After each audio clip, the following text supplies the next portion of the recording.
வணக்கம். நேற்று ஒரு ஸ்பெஷல் ப்ரோக்ராம் பண்ணுறதா நம்ம சொல்லியிருந்தோம். நிஃப்டி மார்க்கெட் கரெக்ஷன்ஸ், மார்க்கெட்டில் நிறைய கரெக்ஷன்ஸ் இருக்குன்ற மாதிரி எல்லாருமே பேசிகிட்டு இருக்காங்க. இது வரைக்கும் ஒரு 13% கீழே விழுந்திருக்கு. லாஸ்ட் ஒரு 4-5 டேஸாக கண்டினியூஸாக அந்த 23,800 22,800 உடைக்கிறதுக்கு தடுமாறுது. ரைட்.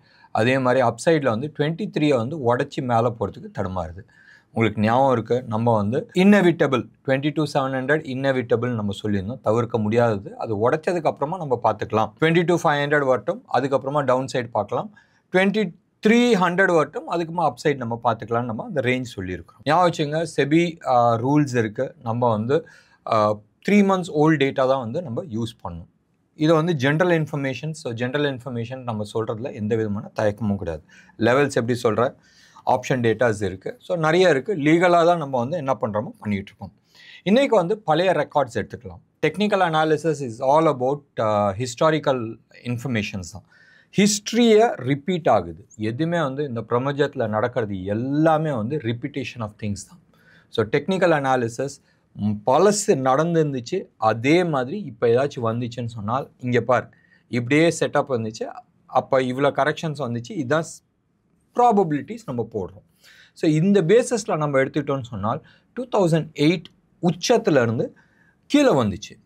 எவ்வளோ பர்சன்டேஜ் கரெக்ஷன் ஆச்சு? க்ளோஸ் அபவுட் 69% கரெக்ஷன் ஆச்சு.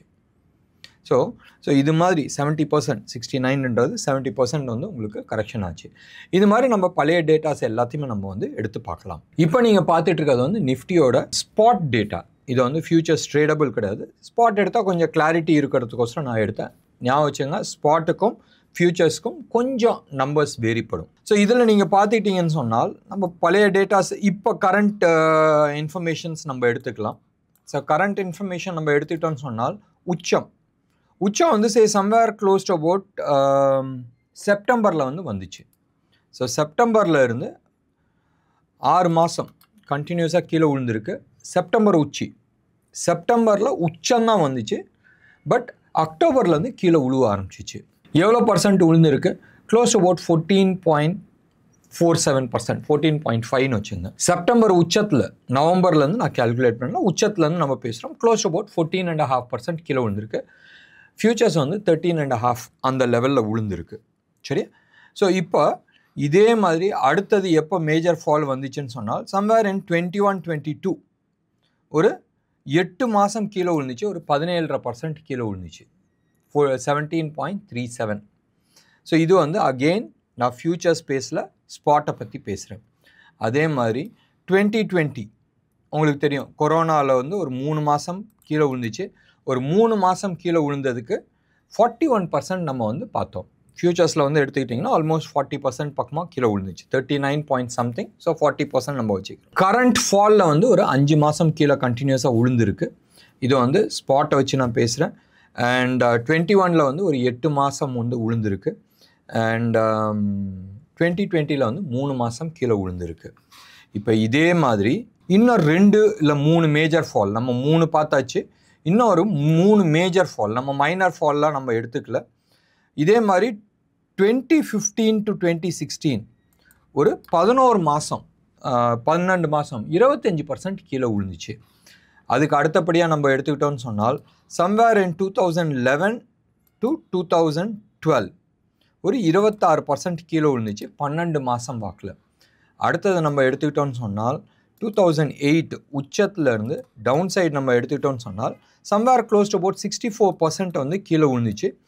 அண்ட் 9 மாதத்தை கீழே விழுந்துச்சு. அதுக்கப்புறமா அடுத்த 6 மாதம் சைட்வேஸ் போச்சு. அதுக்கப்புறமா தான் அப் சைடு வந்துச்சு. இதெல்லாம் நீங்கள் பார்த்துட்டு இருக்கும் போதும் ரைட், இப்போ இருக்கிறதுல lowest current, both in terms of time, in terms of percentage of fall. வெறும் 13% ஃபியூச்சர்ஸில், ஸ்பாட்டில் சம்வேர் 14.5% கீழே விழுந்திருக்கு. ஸோ இந்த பெயினுக்கே ஐயோ அம்மா ஆத்தாடின்னு சொல்லி எல்லாம் கத்திக்கிட்டு இருக்காங்க. ஏன்னு சொன்னால், லாஸ்ட் 4-5 இயர்ஸாக பெரிய கரெக்ஷன்ஸ் நீங்கள் பார்க்கவே இல்லை. 2023 எஸ்பெஷலி ஏப்ரல் மேக்கு அப்புறமா நீங்கள் எடுத்துக்கிட்டிங்கன்னா, ஸ்மால் கேப், மிட் கேப் செம்ம ரேலி, சாதாரண ரேலிலாம் இல்லை, செம்ம ரேலி. அந்த மிட் கேப்பும் ஸ்மால் கேப்பும் அந்த ரேலி வந்து அதை தான் எல்லாரும் ஃபோக்கஸ் பண்ணிட்டு இருந்தாங்களே ஒழிய இந்த சைடு வந்து ஹெச்டிஎஃப்சியோ இல்லை ரிலையன்ஸோ இல்லை மற்ற லார்ஜ் கேப்ஸ் எல்லாம் கீழே விழுந்துட்டு இருக்கும்போது அது கண்டுக்கல. ஏன்னு சொன்னால் மக்களோட ஃபோக்கஸ் பூரா அந்த சைடு இருந்துச்சு. Small cap and mid gap நிறைய ஸ்டாக்ஸ் உங்களுக்கு வந்து தெரியும் 400%, 500%, 600%, 1000, அதாவது 10x வந்து இந்த லாஸ்ட் 1.5 இயர்ஸில் வந்து செம்ம ரேலி போச்சு. நம்ம ஸ்மால் கேப்பையும் பார்ப்போம், மிட் கேப்பையும் நம்ம பார்ப்போம். அந்த ரேலியில் எல்லாருமே அதை பற்றி பேச ஆரம்பித்தாங்களே ஒழிய இந்த சைடு வந்து கரெக்ஷன்ஸ் வந்து பற்றி ஜாஸ்தி பேசிக்கல. அண்ட் நீங்கள் வந்து இன்னொன்று விஷயத்தை கவனித்து பாருங்கள். லாஸ்ட் வந்து ஒரு இந்த 6 falls including the current fall, இந்த கரண்ட் ஃபாலை விட்டுருங்க, ரைட்? 2008 ஃபாலையும் நீங்கள் எடுத்துங்க. ஸோ இதுதான் நம்ம வந்து 2008 ஃபாலை நம்ம பற்றி பேசுகிறோம். அதே மாதிரி 2020 ஃபாலையும் எடுத்துங்க. கொஞ்சம் ஜூம் பண்ணிக்கிறேன் ஸோ தட் உங்களுக்கு வந்து லாஜிக் நான் என்ன பேசுகிறேன்றது உங்களுக்கு தெரியும். நான் கரண்ட்டை வந்து மறைச்சிக்கிறேன், ஏன்னா எப்படியா இருந்தாலும் கரண்ட்டை பற்றி நம்ம பேச போகிறதில்ல. நீங்கள் உங்கள் ஹோம்ஒர்க் நீங்கள் பண்ணுறது புத்திசாலித்தனம். 2008 ஃபாலையும் எடுத்துங்க, 2020 ஃபாலையும் எடுத்துங்க. ஸ்டீப்பாக விழுந்துச்சு. மீதி எல்லா ஃபாலுமே இப்படி விழுந்துச்சு.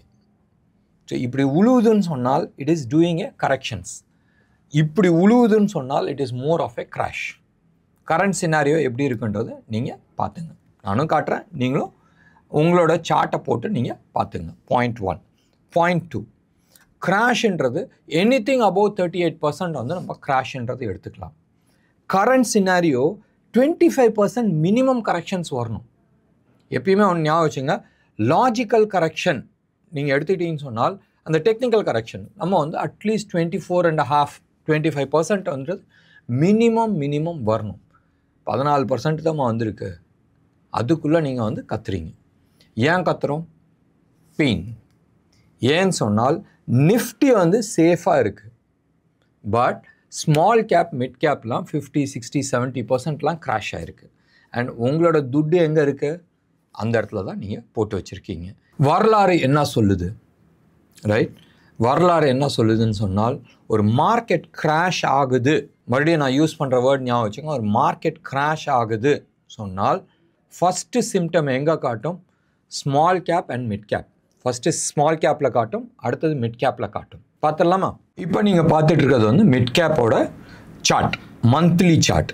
ஓகே, டவுட் இருந்துச்சுன்னா இங்கே பார்த்துக்கலாம். மிட் கேப் 100 நம்ம வந்து மறுபடி ஸ்பாட்டை தான் எடுத்துருக்கிறோம். 2008, ரைட், க்ளோஸ் அபவுட் 14 மந்த்ஸ் வந்து எடுத்துச்சு. 70% கீழே விழுந்துச்சு, ரைட்? நடுப்புறெல்லாம் வந்து கரெக்ஷன் வந்துச்சு, ஒன்றும் பெரிய கரெக்ஷன்ஸ் கிடையாது. மீனிங்ஃபுல் கரெக்ஷன்ன்றது, அதாவது கிராஷ்ன்றது இது. பட் இதெல்லாம் வந்து 35% வந்து வந்திருக்கு. இது வந்து 2011-12, 2008-9 வந்து ஆல்மோஸ்ட் 70% விழுந்துச்சு. அடுத்தது வந்து 2018-20 ஞாபகம் வச்சுங்க, மார்க்கெட் வந்து கிராஷ் ஆனது. நிஃப்டி, பேங்க் நிஃப்டிலாம் வந்து 3 மந்த்ஸ் கிராஷ் ஆச்சு, ரைட்? டுவர்ட்ஸ் மார்ச் 2020 மார்ச்சில் வந்து பிரதமர் வந்து அனௌன்ஸ் பண்ணார், அப்பா லாக்டவுன் பான்னு. அப்போ வந்து கிராஷ் ஆச்சு. ஆனால் இங்கே நீங்கள் எடுத்துக்கிட்டிங்கன்னா 2018 எண்ட்லேயே வந்து இது கிராஷ் ஆக ஆரம்பிச்சிச்சு. அது கொஞ்சம் கொஞ்சமாக கீழே உழுவ ஆரம்பிச்சிச்சு. அண்ட் இந்த 2020 மார்ச் மாதம் வரும்போதும் டப்புன்னு கீழே விழுந்துச்சு. தட் மீன்ஸ் ஏற்கனவே வீக்காக இருந்தாப்புல சிக்னல் கொடுத்தாச்சு, மார்க்கெட் வந்து கிராஷ் ஆகணும். இது வந்தோடனே டம்முன்னு கீழே விழுந்துச்சு. அப்போ மார்க்கெட் வந்து கொரோனானால விழுந்துச்சுன்னு சொல்ல நீங்கள் வந்து காரணம் சொல்லிக்கலாம்.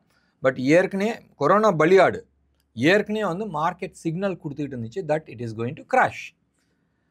மிட் கேப் சிக்னல் கொடுத்துச்சு. எவ்வளோ மாதம்? ஆல்மோஸ்ட் 26 மாதம். கொரோனா அனௌன்ஸ் பண்ணி மார்க்கெட் ஆக்சுவலாக நிஃப்டி எவ்வளோ நாள் விழுந்துச்சு? 3 மந்த்ஸ், ரைட்? 4th மந்த்லேருந்து மேலே போக ஆரம்பிச்சிச்சு. மிட் கேப்பு 26 மந்த்துக்கு முன்னாடியே பீக் ஃபார்ம் ஆகிட்டு அங்கேருந்து கீழே வந்துட்டு இருந்துச்சு. இதே மாதிரி தான் 22ல் வந்து சம்வேர் க்ளோஸ் அபவுட் 9 மந்த்ஸ் வந்து கீழே விழுந்துச்சு. அண்ட் அதுக்கப்புறமா தான் மேசிவ் ரேலி.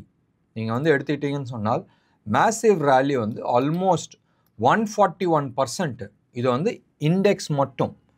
அப்போ இண்டிவிஜுவல் ஸ்டாக்ஸில் வந்து ஹெவி வெயிட்ஸ் எல்லாமே வந்து ஆல்மோஸ்ட் 10x, 8x, 5x இது மாதிரி நிறைய வந்து பண்ணிச்சு. உங்களுக்கு தெரியும் பப்ளிக் செக்டர் பேங்க்ஸ் ஆகட்டும், பப்ளிக் செக்டர் என்டர்பிரைசஸ்லாம் என்ன மாதிரி ஒரு ரேலி போச்சுன்றது. It's all small cap and mid cap. And இப்போ எவ்வளோ தூரம் கிராஷ் ஆகிருக்கு நீங்கள் வந்து உச்சத்தில் நீங்கள் எடுத்துக்கிட்டீங்கன்னு சொன்னால் சம்வேர் இன் செப்டம்பரில் இருந்துச்சு. செப்டம்பரில் இருந்து இது வரைக்கும் 21% நம்ம பார்த்துருக்குறோம் லாஸ்ட் 6 மாதத்தில். இது வந்து மிட் கேப்போட ஸ்டேட்டஸ். இப்போ இதே மாதிரி ஸ்மால் கேப்போட ஸ்டேட்டஸ் நம்ம பார்த்துக்கலாம். ஸ்மால் கேப்பில் நான் வந்து ஏற்கனவே ட்ரா பண்ணி வச்சுருக்கிறேன்.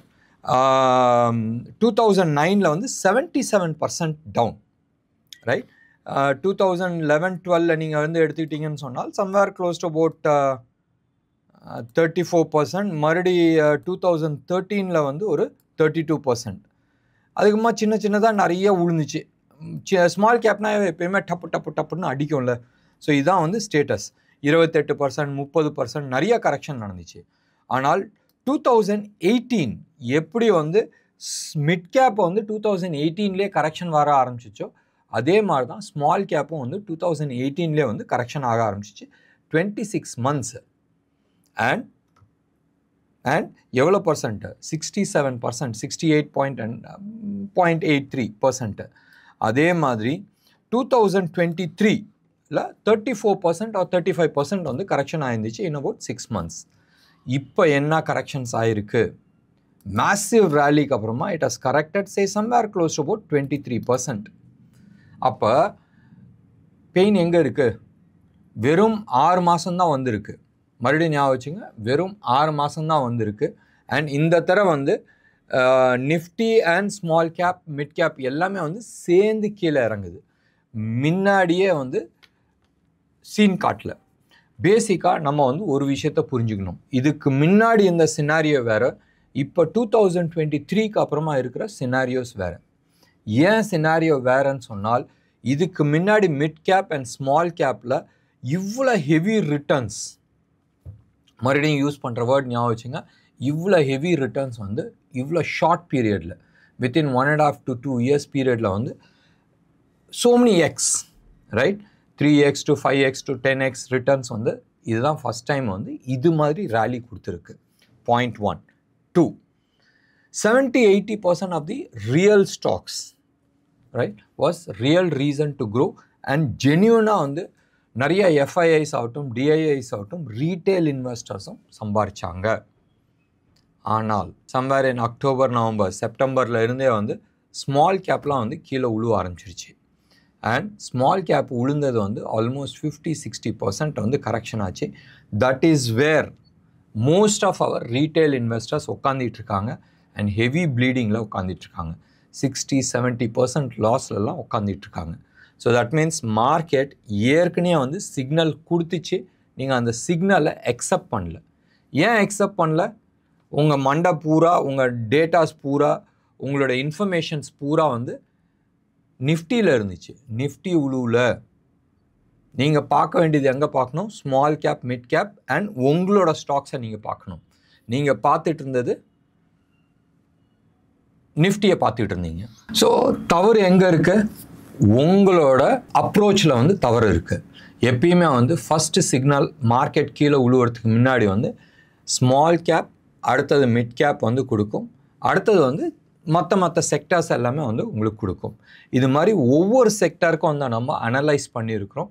அண்ட் ஆட்டோ செக்டார்ஸும் வந்து இப்போ பெயின் ஏரியாவை காட்டிகிட்ருக்கு. ப்ராபப்ளி, ரைட், டிரான்சிஷனில் இருக்குது மார்க்கெட் வந்து. ஆட்டோ செக்டாரை பொறுத்த வரைக்கும் டிரான்சிஷனில் இருக்குது. ட்ரம்ப்னால மற்ற செக்டார்ஸ்லாம் எஃபெக்ட் ஆகிறதுக்கான சான்சஸ் இருக்குது. வெயிட் பண்ணி நம்ம பார்க்கணும். இண்டிவிஜுவல் செக்டார்ஸை வந்து எப்படி பர்ஃபார்ம் பண்ணுது, அந்த செக்டாரில் அந்த சமயத்தில் இருக்கிற லீடர்ஸ் எப்படி பர்ஃபார்ம் பண்ணுறாங்கன்றது பார்த்தாகணும். பட் ஞாபகம் வச்சுங்க, வெறும் 14-15%லேயே நீங்கள் வந்து அழுவுறீங்கன்னு சொன்னால் இது வந்து இம்மீடியட்டாக மேலே வராது. மேபி வந்தாலும் it could be only a relief rally. மறுபடியும் வெயிட் பண்ணி பாருங்கள். மேபி வந்தாலும் it could be only a relief rally. And இதுதான் வந்து வரலாறு சொல்லுது, நான் சொல்ல, வரலாறு வந்து சொல்லுது. It good only be a relief rally. And நீங்களும் போய் மந்த்லி சார்ட்டை போட்டு எத்தனை மாதம் கீழே விழுந்திருக்கு அண்ட் எவ்வளோ பர்சன்டேஜ் மேலே வந்து ரிலீஃப் ரேலி வந்திருக்கு மறுபடியும் எப்படி கீழே போகுதுன்றதை நீங்கள் மறுபடியும் நீங்கள் போட்டு பார்க்கும்போதும் உங்களுக்கு கிளாரிட்டிஸ் வரும். ஸோ 6 மாதம்தான் வந்து 6 மாதம் இல்லை, நிஃப்டியை பொறுத்த வரைக்கும் 4 மாதம்தான் நம்ம பார்த்துருக்குறோம். ஃபர்தர் பெயின் இருக்கிறதுக்கான சான்சஸ் இருக்குது. அது வந்து கரெக்ஷனாக இருக்கட்டும், கிராஷாக இருக்கட்டும். கிராஷ் ஆகிறதுக்கு முன்னாடி ஃபஸ்ட்டு கரெக்ஷன் தான் வரும். 25-35% ஃபஸ்ட்டு கரெக்ஷன் தான் இருக்கும்.